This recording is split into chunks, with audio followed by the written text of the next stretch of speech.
3 y...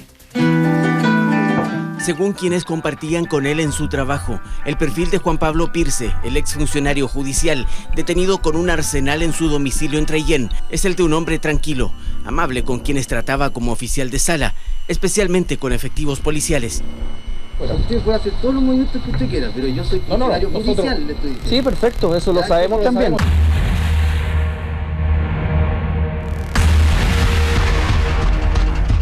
Por eso, su detención y el hallazgo de armas en su domicilio tomó por sorpresa a carabineros que respondieron a una denuncia por venta de droga. También dejó atónitos a quienes creían conocerlo. Si bien se trata de armas antiguas, tienen un poder de fuego varias veces superior a las que utilizan la mayoría de los carabineros en la zona. Arma de fuego y munición que está, ¿no es cierto?, diseñada para la guerra, más una cantidad enorme de munición, con la cual se podrían haber efectuado muchos atentados, muchos actos de violencia, y con esa cantidad de munición podría haber muerto una enorme cantidad de personas.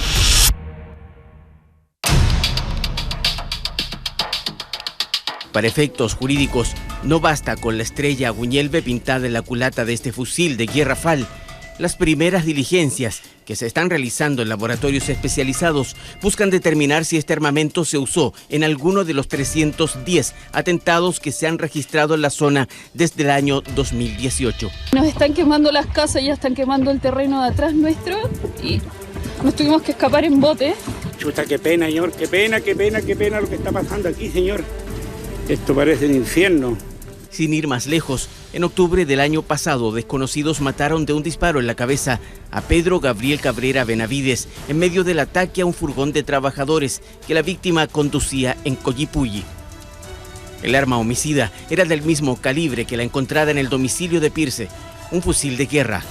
Todavía no hay detenidos por este crimen. Deberá indagar si las armas que se le encontraron a este imputado, si la munición que se le encontró a este imputado, si la mecha detonadora, si el explosivo que se le encontró tiene alguna vinculación o podría tener algún grado de participación con algún otro tipo de delito. Lo que es peor aún, que había sustancia que está diseñada como explosivo para, ¿no es cierto?, provocar más daño aún, tanto así que se podría haber explosado una planta de un edificio entero. Pero establecer posibles vinculaciones de este exfuncionario judicial resulta hoy todavía más relevante. Él tenía acceso a información sensible sobre procesos judiciales relacionados con la llamada violencia rural. Es por aquello que se incautó, ¿no es cierto?, los celulares de aquel, se incautó también los computadores, los elementos técnicos que él tenía para indagar aquello. La investigación que dirige la Fiscalía de Alta Complejidad de la Araucanía estableció vínculos de Pirce con Emilio Berkov, quien estuvo asociado a la coordinadora Arauco Mayeco y posteriormente a la organización Huaychan Auca Mapu, una de las más violentas en la macrozona sur, que se ha adjudicado o reivindicado más de 73 atentados en los últimos años. Berkov fue detenido el año pasado en medio de un operativo antidrogas. Era parte de una organización que pretendía hacer llegar casi 1 tonelada de pasta base a Concepción. Está en prisión preventiva, a la espera del juicio oral.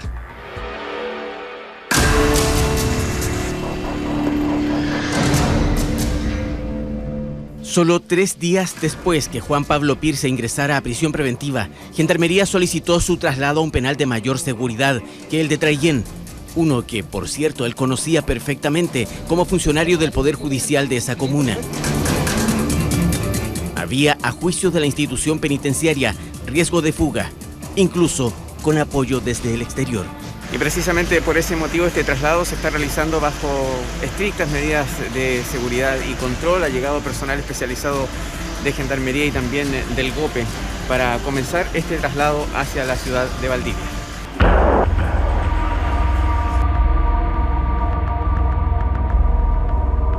Poco después de subir al carro de Gendarmería, este exfuncionario público gritó una consigna que dice mucho sobre sus eventuales vinculaciones.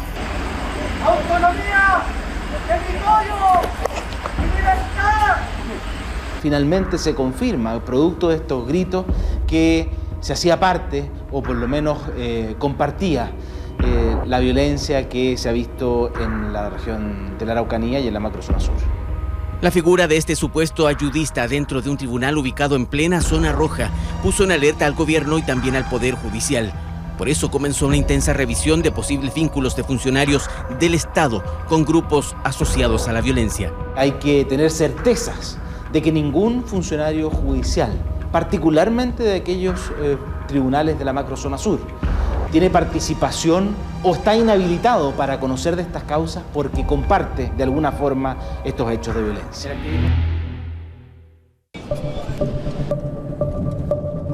Pero, ¿qué piensan de este supuesto activista recién detenido y este gigantesco arsenal en una de las comunidades que en la macrozona sur es vista como referente en cuanto a reivindicación de tierras? Estamos ingresando a la comunidad Temucuicui autónoma, aquí en la comuna de Ercilla, para poder entrevistar al lonco Víctor Queipul, por un camino que de alguna forma está vetado para las policías y para todo tipo de organismos del Estado, a menos que exista un aviso hacia los líderes de la comunidad. En esta zona se ejerce control territorial y por eso tuvimos que realizar esta coordinación para poder ingresar. Es la misma zona donde a principios de año un funcionario de la PDI fue asesinado en medio de un masivo allanamiento en búsqueda de drogas.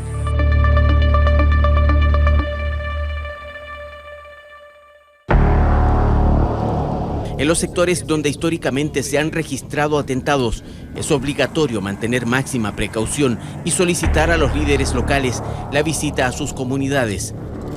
Aún así, el riesgo no desaparece. Hay zonas donde operan grupos que no responden a liderazgos locales y actúan en base a sus propias motivaciones o intereses. Mientras ingresábamos, vemos a la distancia a 3 personas vestidas con indumentaria táctica. Se preparan para detenernos en el camino. No son policías, ni tampoco militares. Bajamos la cámara, pero continuamos grabando. Buenas tardes. Hola. Vamos a ver al lonco. El lonco. ¿Quién es usted? Quien controla nuestra identidad e intenciones está encapuchado. Utiliza vestimenta de camuflaje y un chaleco táctico. Al menos él no está armado. Mi nombre es Alejandro Rivera y venimos a entrevistarle. ¿Somos periodistas? Sí. ¿Tiene su carnet? Claro. Tras chequear nuestra identidad y revisar el vehículo, con equipos de radio confirman que la entrevista estaba concertada. Nos permiten el paso.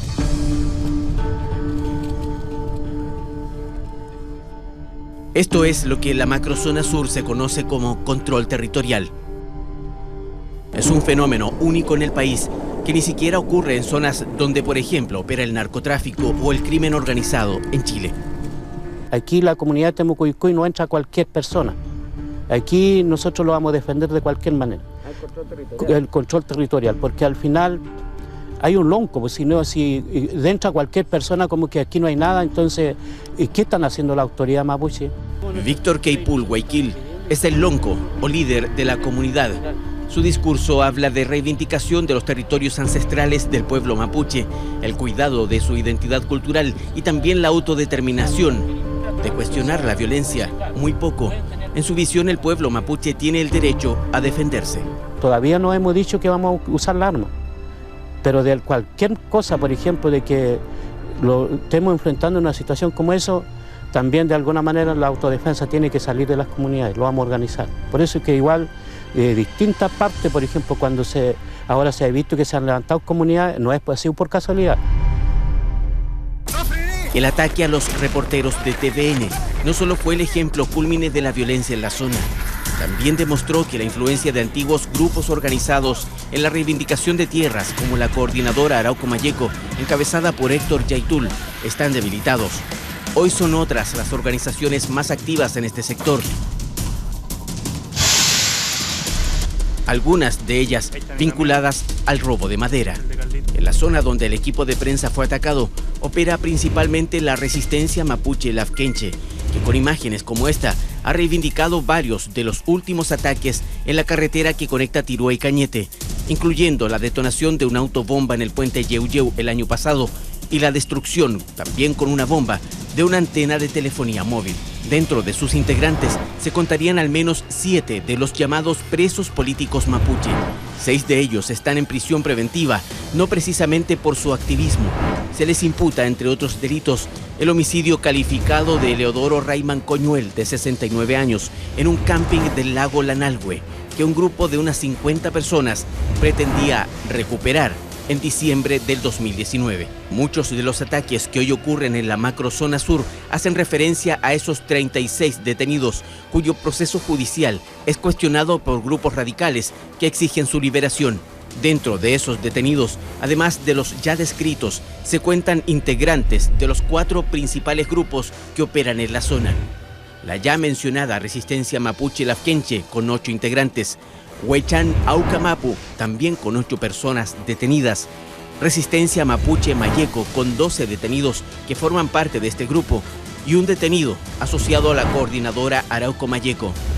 Delitos como homicidio calificado, incendio con resultado de muerte, robo con violencia e intimidación, tráfico de drogas y robo de madera figuran como las imputaciones principales hacia esas personas.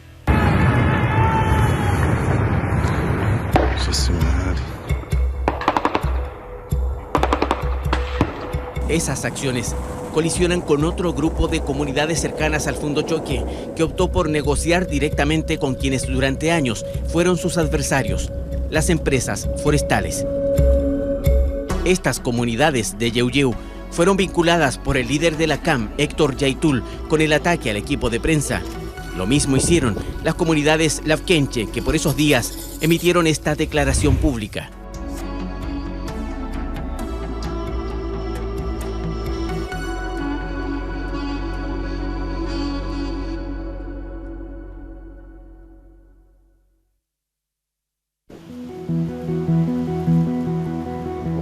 Quienes hoy están trabajando con las forestales, avanzando por la vía del diálogo, son considerados como yanaconas o traidores. Cuando un territorio toma su decisión, no hay división al interior del territorio. Hoy día, en el Yeuyeu no existe división de los loncos, de los dirigentes, de la gente que realmente plantea el tema de que el que estamos haciendo nosotros fue consensuado. El interés de estas comunidades para dialogar con Mininco por la restitución a largo plazo de sus tierras ancestrales afecta a las operaciones delictuales de robo de madera e incluso narcotráfico en esas mismas tierras de otros grupos de personas. Por esa razón, los dirigentes de esta iniciativa pacífica están amenazados de muerte. La violencia entre mapuches aquí es tal que la comunera que leyó el comunicado de repudio al ataque a TVN sufrió la quema de su vivienda días después. Hoy día el 98% de la provincia de Arauco busca mejorar su calidad de vida, busca ser grandes personas de trabajo, esforzadamente se desarrolla, esforzadamente lucha por sobrevivir, y el 2% es el que hace la violencia, o el 1%, y al final, ¿quiénes son los que están en los medios de comunicación? Lo que ocurre el día a día dentro de la violencia. Altera la buena convivencia dentro de la comunidad, y la forestal quiere eso, porque al final también la forestal quiere que de alguna manera ellos tener como una opinión, que como que ellos están apoyando, que están ayudando y cuestiones como eso. Que si eso llegara a pasar, a alterar la buena convivencia en la comunidad, ellos tienen que hacerse responsables. En el predio donde Víctor Queipul nos recibió, al interior de Temucuicui, está a la vista un letrero de la Resistencia Mapuche Mayeco, otro de los grupos asociados a acciones de violencia y con un detenido por narcotráfico. Días después de esta entrevista, uno de los hijos del comunero sería detenido por presunto tráfico en pequeñas cantidades de marihuana. La Corte de Temuco rechazó la solicitud del gobierno de dejarlos en prisión preventiva. Durante los últimos días, nuevos atentados a maquinaria agrícola e incluso viviendas particulares mantienen latente el clima de tensión en la zona, incluso entre comunidades. No hay controversia con las comunidades, porque no es un trabajo, es un proceso, digamos, de recuperación de aquí a un largo plazo o corto o mediano plazo. Los grupos radicales, que hoy están más activos, obtienen financiamiento derivado de acciones delictuales, lo que además les permitió tener armas de grueso calibre. Por eso la Fiscalía de Alta Complejidad de la Araucanía busca conocer cuánto antes qué historial delictivo tienen estos fusiles y qué tipo de apoyo, además del acopio de armamento, prestaba el exfuncionario judicial a los grupos que hoy miden fuerzas en la zona. Aquí, detrás de una causa legítima, nuevamente, parece ocultarse, para algunos, la causa del narcotráfico. Obviamente, en ese periodo, que va desde que él tiene conocimiento que pretende la policía ingresar a su inmueble hasta que en definitiva ingresa la policía con la respectiva orden judicial, pudo perfectamente haberse manipulado evidencia, haberse intentado hacer desaparecer elementos técnicos como eliminación de conversaciones, grupos de WhatsApp. ¡Al piso, Julián! ¡Al piso! ¡Más munición!